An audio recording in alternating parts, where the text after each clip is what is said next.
En tant qu'étrangère d'une trentaine d'années, récemment divorcée, je dois avouer que c'est ma belle-mère qui a joué un rôle important dans l'échec de mon mariage. Cela peut paraître incroyable, mais ce n'est pas mon mari qui a conduit au divorce, c'est uniquement à cause de sa mère. Certains peuvent me considérer comme hypersensible ou particulière, mais la vérité est que j'ai enduré d'immenses souffrances à cause des actions de ma belle-mère. Elle ignorait totalement les bonnes manières et ne montrait aucun respect à l'égard d'autrui. Non seulement elle était excessivement matérialiste, mais elle était aussi d'une méchanceté sans pareille. J'aurais dû reconnaître ses traits de caractère avant de me marier. Au début, je pensais qu'il s'agissait simplement d'un conflit typique entre une belle-mère et une belle-fille, mais après notre mariage, elle s'est transformée en une présence cauchemardesque. Permettez-moi de vous parler de ma situation actuelle en m'appuyant sur une analyse approfondie des données.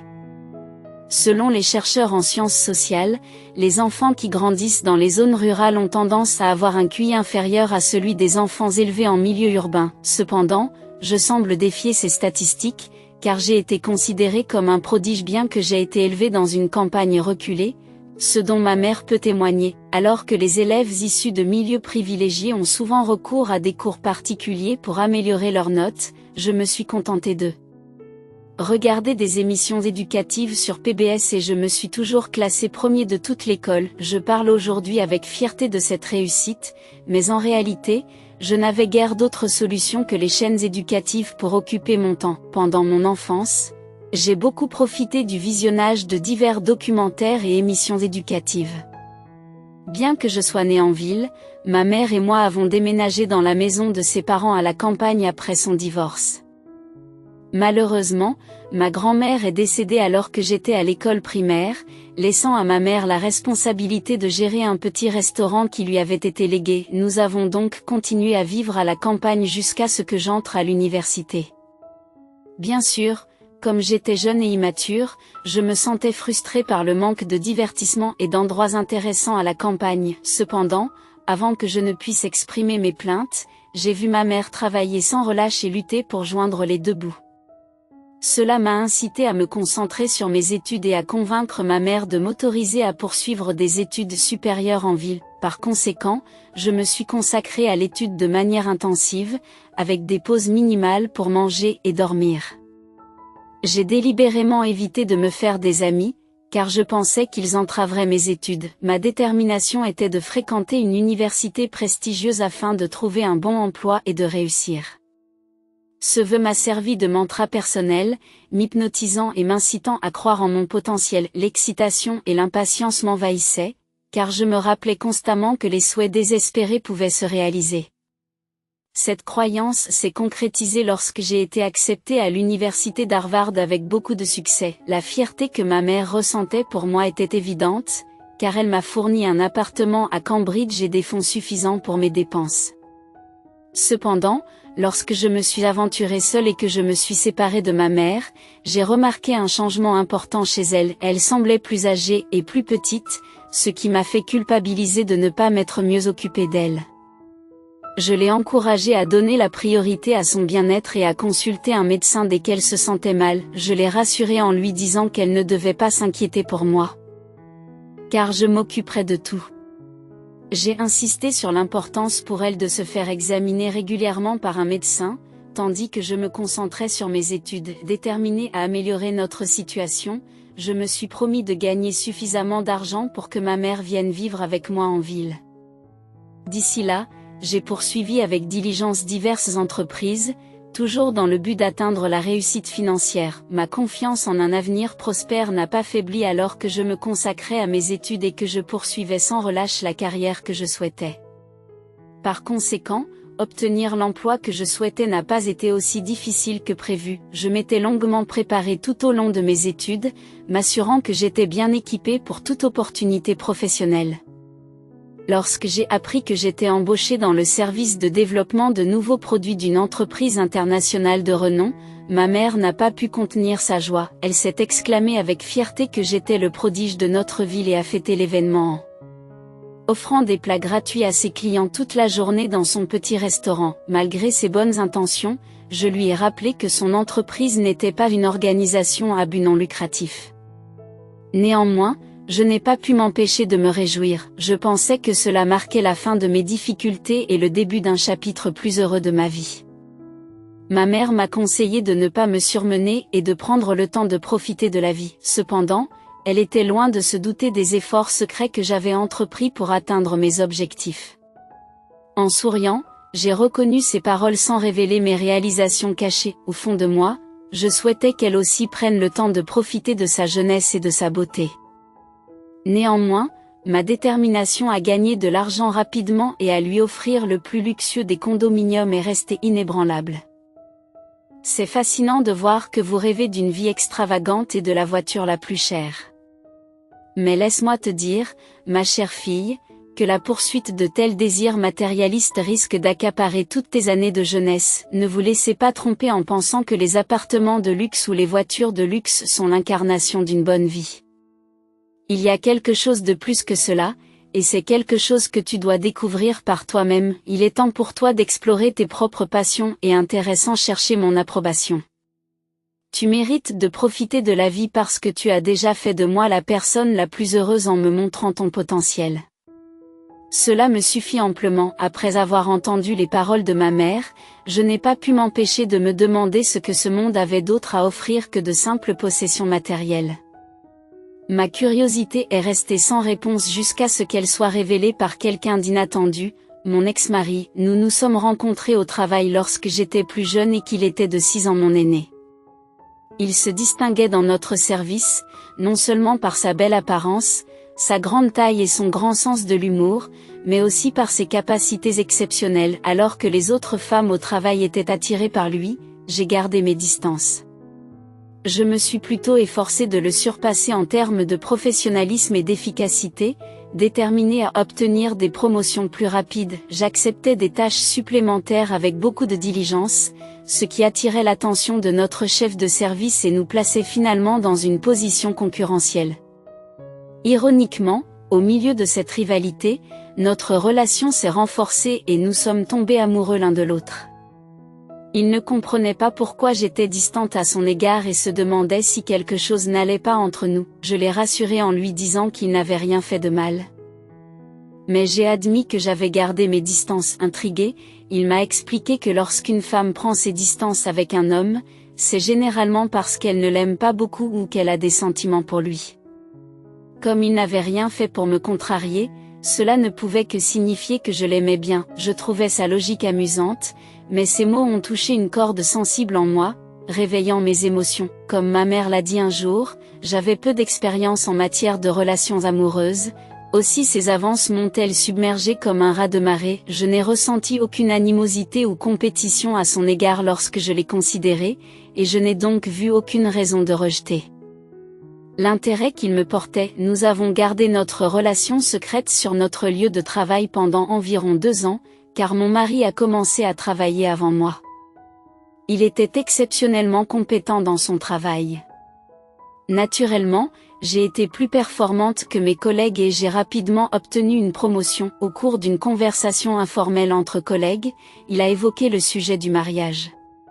Bien que nous ne sortions pas ensemble depuis très longtemps, il a exprimé son désir de m'épouser, citant nos fortes similitudes et notre compatibilité. Je partageais ses sentiments, mais je pensais qu'il était sage de procéder avec prudence et de passer plus de temps ensemble avant de prendre une décision.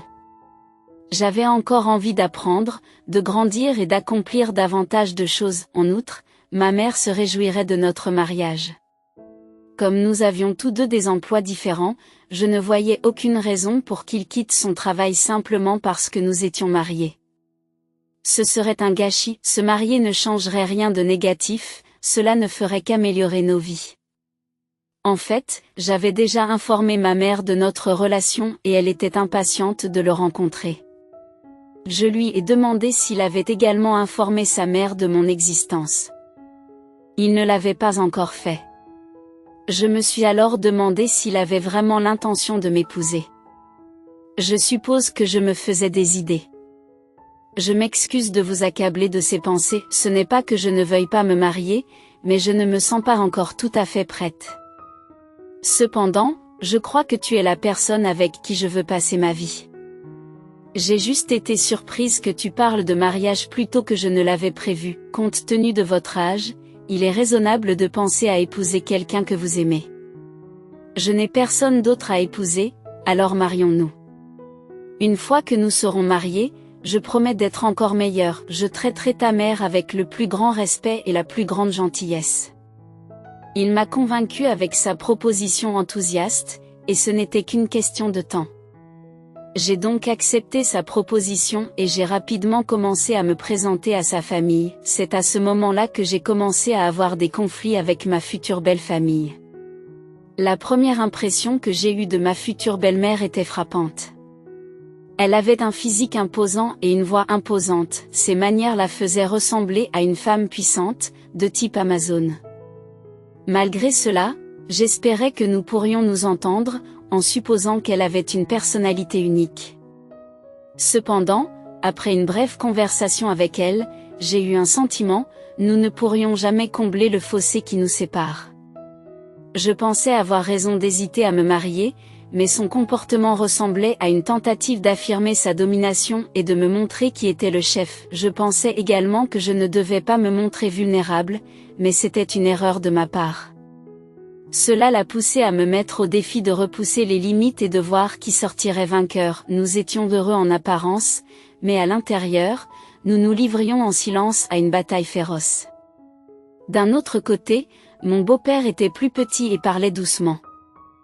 En raison de la forte personnalité de sa femme, il paraissait plus petit en comparaison. Inversement, alors qu'il était calme et passif, ma belle-mère m'a posé des questions sur mes parents, et j'ai répondu honnêtement qu'ils avaient divorcé quand j'étais jeune, et que je vivais avec ma mère qui tenait un petit restaurant.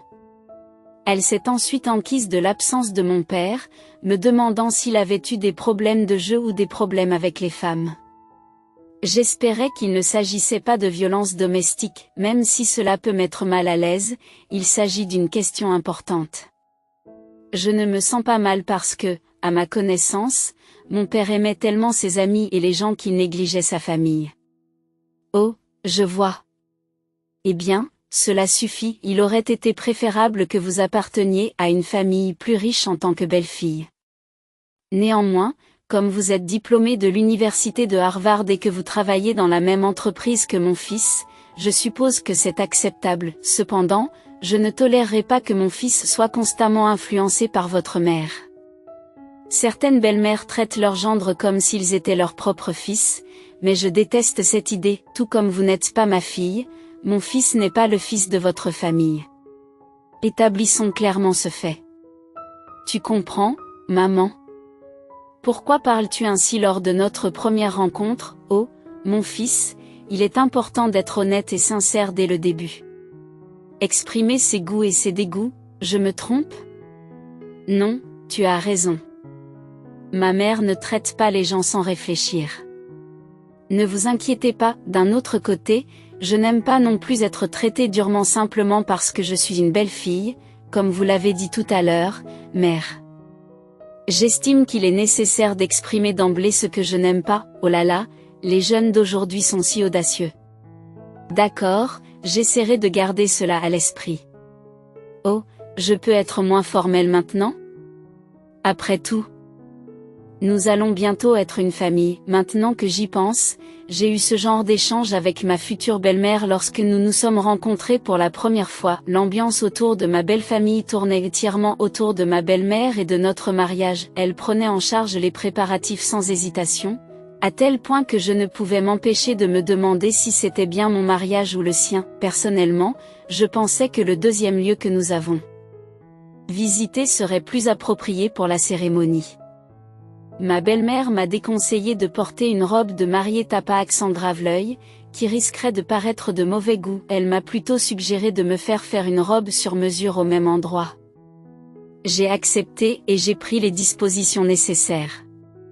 Cependant, je ne pouvais m'empêcher de me sentir gênée par son ingérence constante dans toutes les décisions concernant mon mariage. J'avais dressé une liste de cadeaux de mariage pour nos proches et j'ai demandé que nous établissions un budget à cet effet.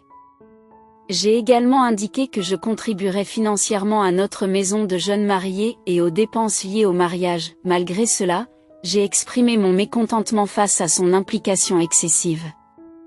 J'ai fait de mon mieux pour la tolérer aussi longtemps que possible, mais je lui ai laissé entendre un jour que j'avais besoin de plus d'autonomie dans l'organisation de mon propre mariage. Je me souviendrai toujours de la façon dont elle m'a regardé pendant cette conversation. J'apprécie ses tentatives d'aide, mais j'aurais préféré organiser les cadeaux de mariage nous-mêmes car, après tout, c'était notre mariage. Je trouvais frustrant qu'elle essaie de se mêler de tout. Avant même de faire officiellement partie de leur famille, elle semblait me chercher des noises. C'était ironique, étant donné qu'elle m'avait précédemment conseillé d'être franche à propos de mes préférences. Je garderai son conseil à l'esprit. Mais Kevin et moi voulions être les seuls à prendre les décisions, d'autant plus qu'elle ne couvrait pas toutes les dépenses. Il est important de faire la différence entre l'honnêteté et l'impolitesse. Ne pensez-vous pas qu'il est essentiel de savoir ce qu'il faut dire et ce qu'il ne faut pas dire à vos aînés? Oh, je commence à avoir mal à la tête, ma chère. Pourriez-vous me donner un verre d'eau fraîche? Si je vous ai blessé sans le vouloir, je vous prie de m'en excuser. Cependant, nous préférons nous occuper nous-mêmes des préparatifs. Nous devons tenir compte de certains facteurs, tels que les contraintes budgétaires et les goûts personnels. Je lui ai dit cela et je suis partie. Malgré sa colère grandissante, elle a commencé à appeler son mari à plusieurs reprises, en s'énervant de plus en plus. En m'éloignant, j'ai ressenti un certain malaise, mais je ne regrette pas de m'être défendue ce jour-là. Je savais que si je refoulais mes sentiments, cela ne ferait qu'engendrer des problèmes plus tard. Malheureusement, cette rencontre a donné le ton à notre relation, et mon mariage n'a pas été facile dès le départ. Ma belle-mère était de nature vindicative, ce qui s'est manifesté dès les 6 premiers mois de mon mariage. Elle m'a ouvertement dénigré auprès des membres de la famille qui venaient chez eux, sous prétexte que j'avais osé défier son autorité dès le départ. Inutile de dire que c'était décourageant d'entendre de telles choses, mais j'ai réussi à persévérer jusqu'à la fin. J'ai eu l'occasion de me marier et de recevoir des cadeaux de mariage, comme nous le souhaitions. J'ai fait de mon mieux pour la tolérer, supportant ses plaintes incessantes à mon égard. Cependant, elle a franchi une limite que je ne pouvais pas supporter. Elle s'est moquée de la mère d'Yvonne, qui tient un petit restaurant dans une campagne reculée, simplement à cause de son apparition au mariage. J'étais gênée de marcher à ses côtés dans l'allée. Bien que sa robe ait été faite sur mesure comme la mienne, elle ne lui allait pas très bien. Je suis certain qu'elle a dit ces choses en sachant que je pouvais l'entendre. Cela m'a encore plus contrariée, car elle nous manquait intentionnellement de respect, à ma mère et à moi. Je n'ai pas pu m'empêcher de réagir. J'étais donc dans la cuisine en train de couper des fruits. Un couteau à la main, je l'ai planté dans une pomme comme pour faire une déclaration et j'ai quitté la maison précipitamment. Tout le monde, y compris mon mari et sa famille, a assisté à cette scène et s'est figé de stupeur. J'ai claqué la porte d'entrée derrière moi et je suis retournée dans notre maison de jeunes mariés. Quelques heures plus tard, mon mari est rentré à la maison et a commencé à discuter de l'incident avec moi. Il s'est demandé si j'étais toujours en colère et s'est inquiété de mon comportement devant nos proches. Il m'a demandé comment ma mère se sentirait dans cette situation. Je lui ai répondu en lui demandant de réfléchir à ce qu'il ressentirait si ma mère disait du mal de la sienne en présence de nos tantes. Il était essentiel que je défende ma mère, tout comme il attendait de moi que je tolère les commentaires de sa mère sans me plaindre. J'ai expliqué que ma mère se sentait mal depuis que nous avions commencé à préparer le mariage. Je ne l'avais pas mentionné plus tôt, mais ma mère méritait elle aussi d'exprimer ses frustrations. Il m'a demandé si j'attendais de lui qu'il tolère la situation jusqu'à ce que ma mère ait fini d'exprimer sa colère. J'ai reconnu que je pouvais gérer ces sentiments désagréables, mais je me suis demandé ce que ma mère avait fait de mal pour mériter un tel traitement. Avait-elle tort d'être considérée comme vulgaire simplement parce qu'elle vivait dans une zone rurale? Je lui ai demandé de se calmer et lui ai suggéré de s'excuser auprès de ma mère, car elle avait peut-être commis une erreur, mais elle avait encore sa fierté, malheureusement. Ma mère est tombée malade à cause du stress causé par cette situation. Actuellement, un incident l'a clouée au lit. Cela soulève la question de savoir qui est responsable des circonstances négatives dans lesquelles nous nous trouvons. M'as-tu épousé avec l'intention de me soumettre à ce genre de situation? J'ai juste besoin de respirer un peu au milieu de ce conflit. Ma mère tient beaucoup à sa fierté. N'auriez-vous pas pu faire preuve d'un peu de compréhension à son égard? C'est à cause de votre attitude rigide qu'elle s'efforce de vous briser et de continuer à agir de la sorte. Mais oublions cela pour l'instant. Si vous persistez dans ce comportement, je crains de finir par regretter ma décision de vous épouser. Lorsque je me suis mariée, je n'avais pas de grandes attentes, mais j'espérais une vie commune basée sur le respect mutuel. Est-ce trop demandé? Or, il semble que mon mari se soit rendu compte que je n'arrivais pas à évacuer ma colère, ce qui l'a conduit à ne plus rien dire et à se contenter de soupirs lourds, ce qui n'a fait que m'irriter davantage. Même si ma belle-mère le nie, elle se vante souvent de son fils en ma présence. Elle mentionne souvent que des familles riches le désirent et lui offrent des maisons luxueuses et des voitures de luxe s'il se marie avec elle. Elle utilise ce fait pour me rabaisser parce que je viens d'un milieu moins aisé. Nous vivons dans un petit appartement et elle tente continuellement de me rabaisser. Bien entendu, je ne me contente pas d'accepter ces remarques narquoises, je veux qu'elle comprenne que moi aussi, j'ai été poursuivie par de nombreuses familles riches. En fait, je suis diplômée d'un collège de l'Ivy League, qui est bien plus prestigieux que l'université que Kevin a fréquentée, c'est pourquoi je ne pouvais pas supporter ces commentaires ridicules et offensants. Je suis sûre qu'elle n'a pas apprécié ma réponse, mais je ne pouvais pas tolérer qu'elle me traite de la sorte. Surtout lorsqu'il s'agit de notre situation financière, nos familles sont assez semblables, à l'exception de ma mère qui vit à la campagne. Pourtant, ma belle-mère essaie constamment de classer ma famille dans la classe inférieure, il m'était donc impossible de laisser ces actions passer inaperçues. À ce moment-là, j'ai abandonné tout espoir d'établir une bonne relation avec elle. Je n'avais pas l'intention de rendre les choses difficiles, mais son comportement autoritaire à mon égard n'a fait qu'empirer. Je voyais clairement qu'elle essayait délibérément de me causer des ennuis, mais elle feignait l'innocence lorsqu'on la confrontait à ses manigances. Par exemple, elle m'a demandé de m'occuper d'un lave-linge surdimensionné. Malgré cela, elle m'a demandé de laver manuellement une lourde couverture d'hiver sur le toit et de la suspendre à la corde à linge par des températures négatives, bien en dessous de 0. Même si je parvenais à suspendre la couverture, elle ne sécherait pas en raison de son épaisseur. Néanmoins, elle m'a forcé à le faire. J'ai donc procédé comme demandé et j'ai lavé la couverture. Cependant, lorsque j'ai essayé de l'accrocher à la corde à linge, le poids de la couverture a fait craquer la corde. Comment pouvais-je être censé accrocher correctement une couverture aussi lourde?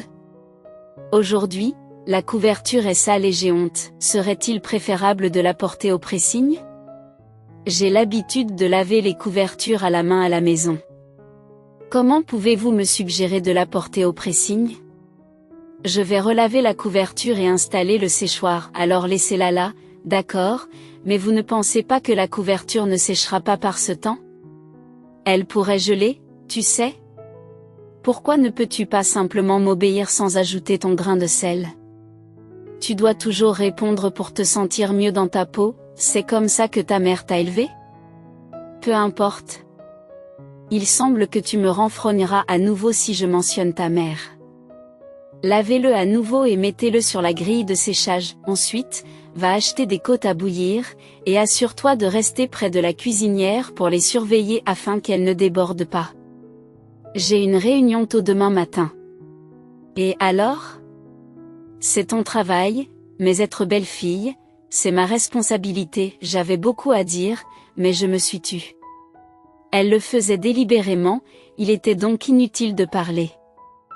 Je me suis demandé si je devais continuer à vivre dans cette hostilité ou essayer de trouver un terrain d'entente. Pour le bien de mon mari, j'ai décidé d'endurer et d'être patiente avec elle.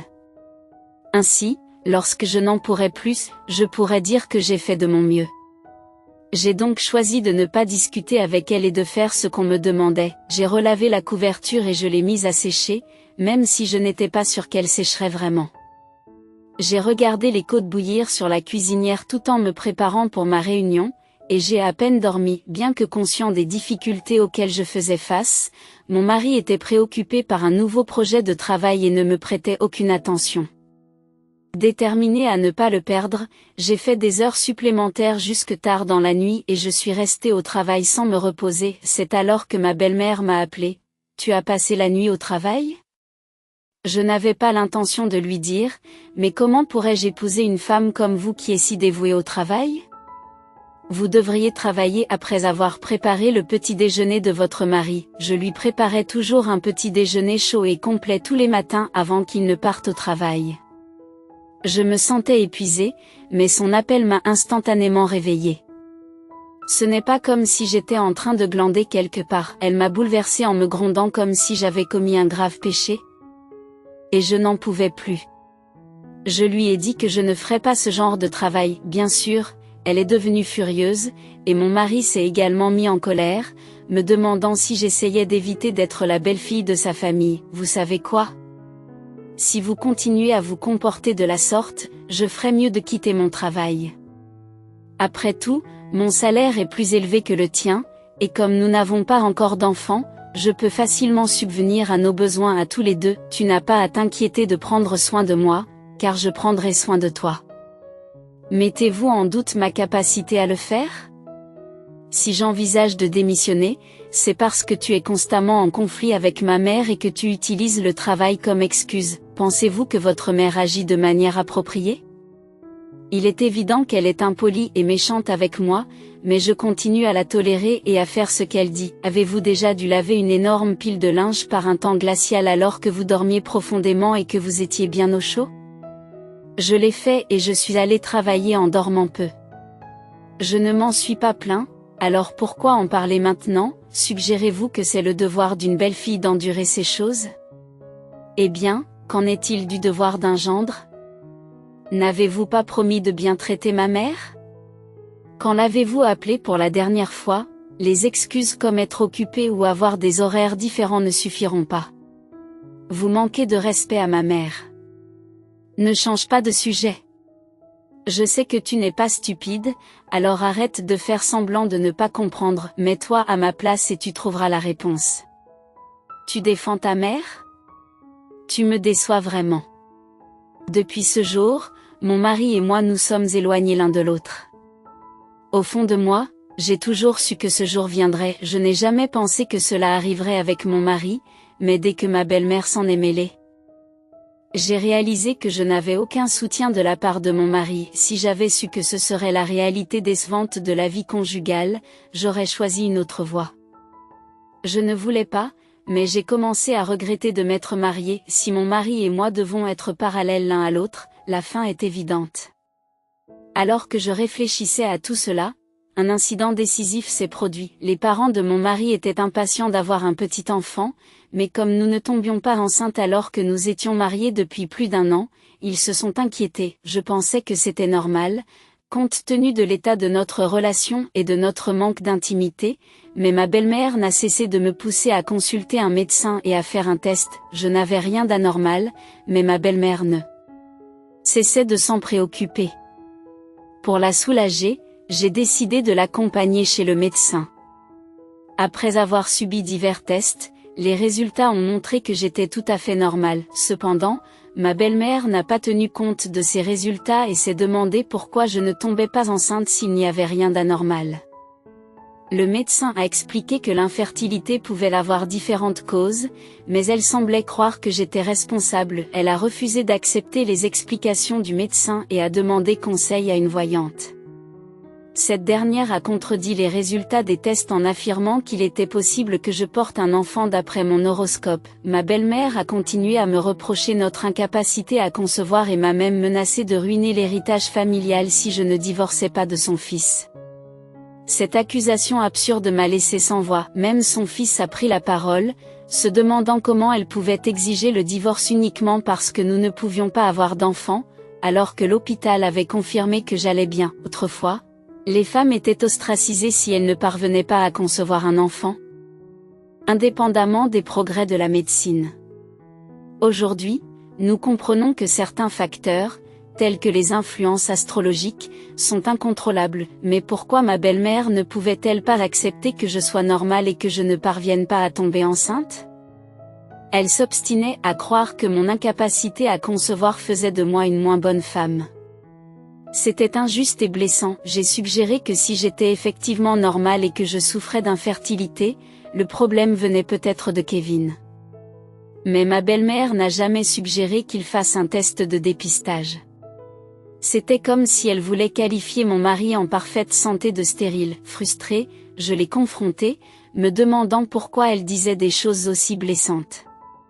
Sans elle, mon fils pourrait être heureux en ménage et avoir un enfant. Elle a même évoqué l'affirmation de la voyante selon laquelle l'horoscope de Kevin était favorable à la naissance d'un enfant.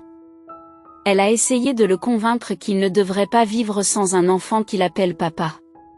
C'était une idée terrifiante à entendre de sa bouche. Je lui ai rappelé qu'il y avait d'autres options, comme les bébés éprouvettes, et j'ai suggéré que si elle ne croyait pas que mon horoscope prédisait un enfant, Kevin pourrait avoir un enfant avec quelqu'un d'autre. J'ai précisé qu'Yvonne n'aurait pas son mot à dire si elle ne voulait pas divorcer. N'en pouvant plus de l'écouter, j'ai annoncé que j'allais effectivement divorcer et je suis partie. Plus tard, mon mari m'a expliqué que sa mère était simplement choquée et qu'elle avait parlé sous l'effet de la détresse. Il m'a conseillé de lui laisser le temps de se calmer et qu'elle s'excuserait. Il a prétendu que je ne l'aimais plus, comme s'il était déterminé à me briser le cœur. Mais lorsqu'il m'a dit que je n'avais aucun regret et que mes sentiments pour lui avaient complètement disparu, je vous demande de bien réfléchir, en faisant preuve d'intelligence. Si tu devais divorcer, comment ta mère se sentirait-elle? Je sais que vous tenez à votre mère comme à une fille. Comment pourriez-vous lui apporter une telle tristesse? Contentez-vous de l'endurer et de la tolérer. Je n'ai pas l'intention d'avoir un enfant hors mariage, mais ne devrions-nous pas essayer? Il doit y avoir une solution, s'il vous plaît. Vous êtes si lâche. Est-ce que vous considérez vraiment le point de vue de ma mère, en suggérant que je devrais tolérer le traitement injuste de votre mère et rester silencieux? Est-ce vraiment ce que ma mère désire? Je t'ai épousé parce que je t'aimais, mais pourquoi devrais-je prendre en compte ta famille? Elle n'a aucune importance, même si tu es diplômé de Harvard. Qui voudrait d'une femme issue d'une famille modeste qui ne peut même pas concevoir? Abandonne, calme-toi et reste à mes côtés. Je n'ai toujours pas l'intention de t'abandonner, j'ai dit à mon mari, qui me parlait avec un air de supériorité, que je pouvais effectivement vivre sans lui et que je demandais le divorce immédiatement. Le lendemain, je lui ai présenté les papiers du divorce. J'ai ensuite rassemblé les fonds que j'avais dépensés lors de l'achat de l'appartement, ainsi que les économies que j'avais accumulées depuis notre mariage.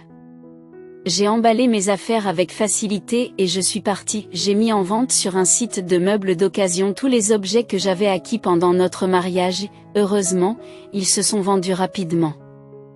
J'ai volontairement fixé des dates d'enlèvement à bas prix, et notre maison de jeunes mariés s'est vidée en une journée. Tu as perdu la tête? Nous ne sommes pas encore divorcés, je n'ai pas encore signé les papiers. Vous devez rendre les meubles. Rendez-les. Ces objets ont été achetés avec mon propre argent, et c'est toi qui n'as pas signé, mais je l'ai déjà fait. Je n'ai pas l'intention de vivre comme tu le souhaites.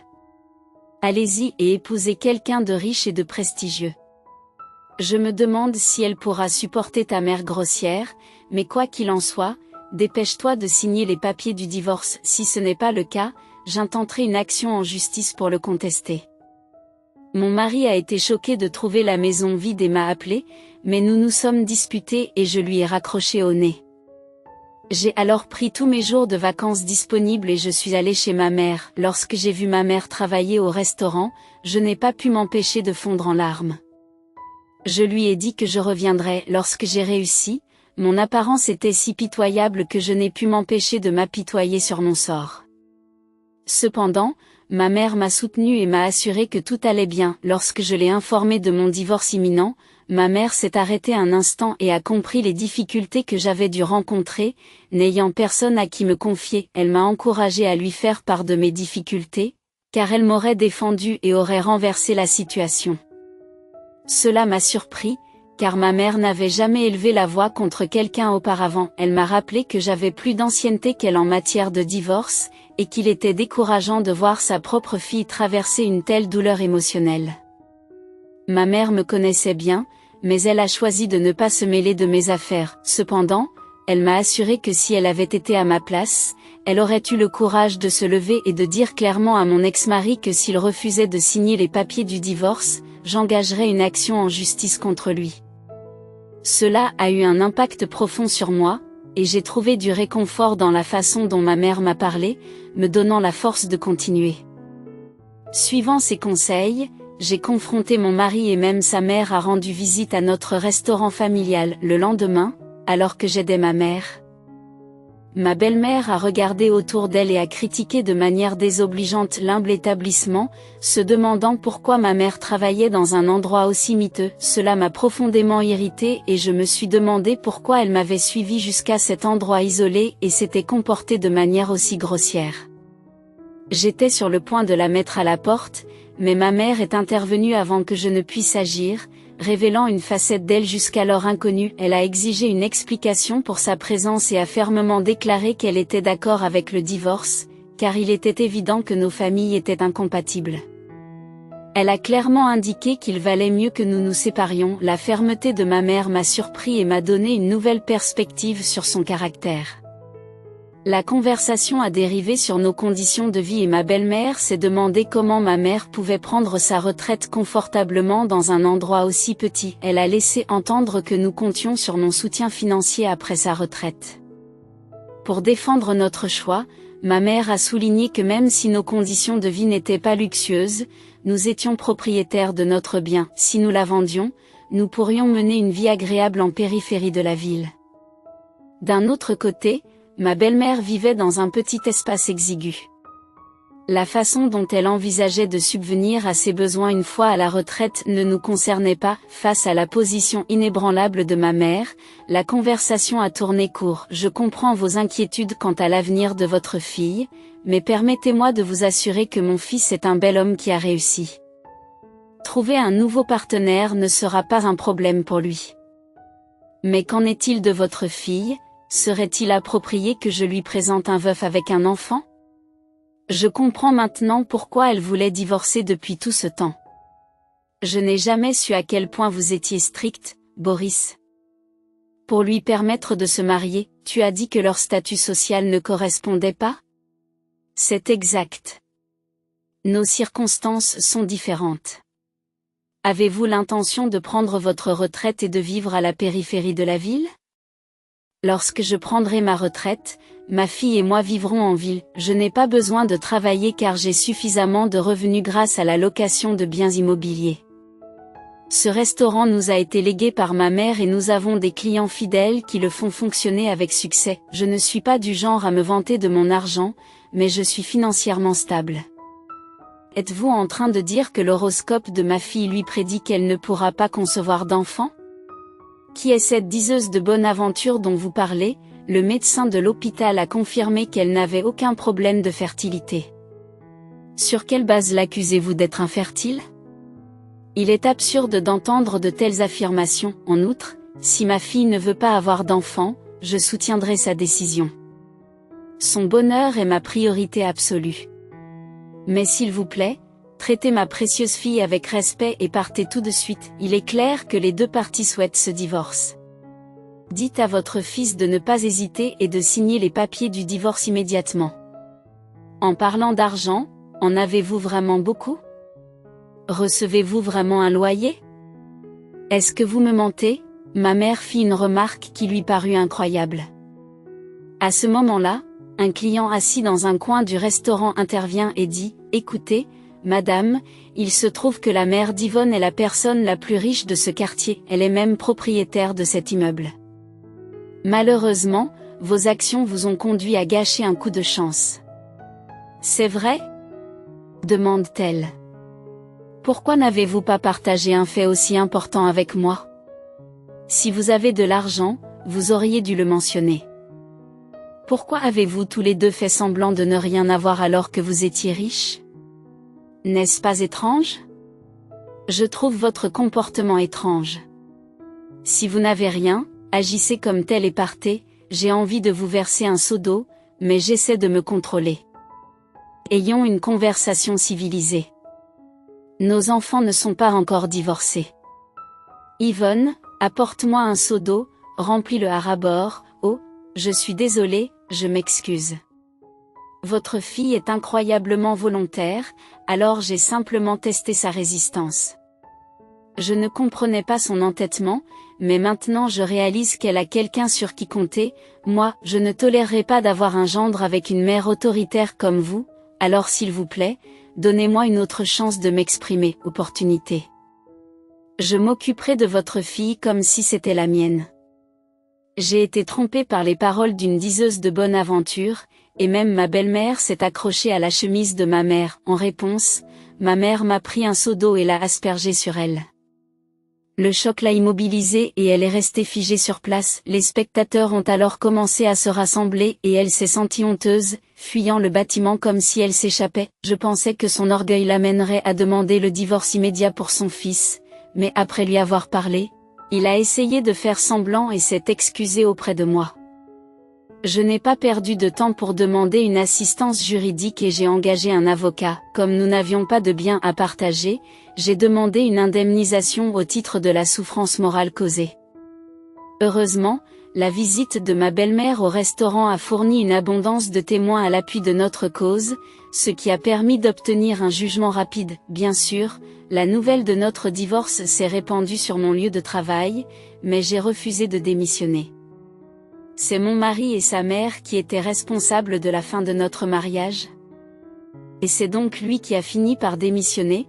En s'en vantant, il s'est lancé dans de nouvelles entreprises, mais j'avais perdu tout intérêt pour lui. J'ai été attristée de voir la vraie nature d'une personne que je croyais être mon âme sœur. Aujourd'hui, je repars à zéro et je poursuis mes rêves, qui ont été mis en veilleuse à cause de mon mariage. L'un de ses rêves était que ma mère déménage en ville pour vivre avec moi. Bien qu'elle se rende encore au restaurant 3 fois par semaine, elle est désormais à mes côtés et je lui suis reconnaissante d'avoir décidé de me rejoindre. Bien qu'il soit important d'avoir des aspirations, j'apprécie encore plus le temps passé avec ma mère, une lueur d'espoir au milieu d'un mariage difficile. Je voulais passer plus de temps de qualité avec ma mère, qui a toujours été là pour moi. Le lien entre une mère et sa fille est précieux, et je reconnais aujourd'hui que le temps est un élément essentiel. Quand j'étais jeune, je m'efforçais de trouver le bonheur dans les circonstances qui m'étaient données. Il y a longtemps, ma mère m'a encouragée à découvrir ce qu'il y a de mieux dans la vie. Je crois que j'ai trouvé ce qui m'apporte vraiment de la joie. Quand ressentez-vous votre plus grand bonheur? J'espère que vous trouverez la réponse, et c'est ainsi que se termine mon histoire. Je vous remercie de m'avoir écouté. Je l'apprécie de tout cœur. S'il vous plaît, soutenez-moi en laissant vos commentaires et vos sages paroles dans la section des commentaires. Vos likes et vos abonnements me seraient également d'une aide précieuse. Je vous souhaite une excellente journée, amis internationaux.